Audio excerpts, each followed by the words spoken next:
बिहानको तातो चियाको सुरुपसँगै हाम्रो यात्राको सुरुवात भयो। दाले टायर सायर चेक गर्न थाल्नुभयो।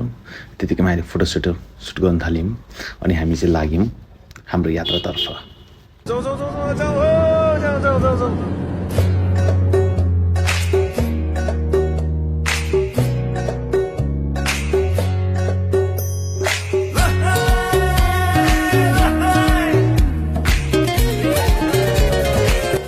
बाटोमा मिठो थली खानासाना खाएर हामी चाहिँ लाग्यौँ आफ्नो गन्तव्यतिर। कहिले गाईघाट त कहिले हेटौडा हुँदै हामी हनुमानजीलाई पनि दर्शन गरेर चाहिँ अगाडि बढ्न थाल्यौँ।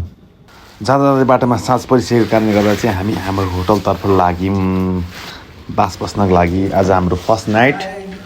अब त्यस पछाडि हामी रुमभित्र छिर्यौँ। रुमभित्र छिरेर चाहिँ हामी सबैजनाले आफ्नो ब्यागहरू थर्को बनाउनु गरेर चाहिँ सुत्नको लागि तयारी भयौँ। दि नेक्स्ट डे हामी चाहिँ बिहानै उठेर आफ्नो सामानहरू प्याक गरेर गाडीमा आफ्नो गन्तव्यतिर लाग्नुलाई तयारी भइरहेको थियौँ। यहाँ भाउजू हुनुहुन्छ अनि सबिना बहिनी अनि म चाहिँ यता छु अनि हामी चाहिँ अब लाग्यौँ। बिहानीको हुस्सेलाई सिचोल्दै हामी चाहिँ अगाडि बढ्यौँ हाम्रो गन्तव्यतर्फ।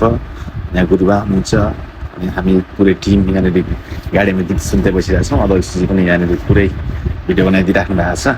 अनि त्यसपछि चाहिँ म पुगेँ सुरुङ मार्ग। सुरुङ मार्गमा चट्ट एक दुईवटा भिडियो फोटोसोटो बनाउनु लगाएँ अनि सिद्धि बाबाको दर्शन पनि गरेँ। बाटोमा रमाइलो दृश्यहरू हेर्दै हामी अगाडि बढ्यौँ।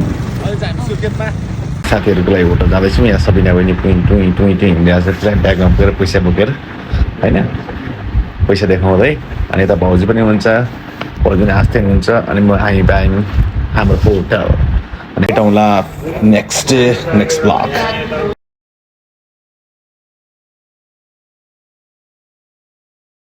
अनि आजको हाम्रो बसाइ चाहिँ यहीँनिर हुनेछ। अब हाम्रो भेट अर्को ब्लगमा।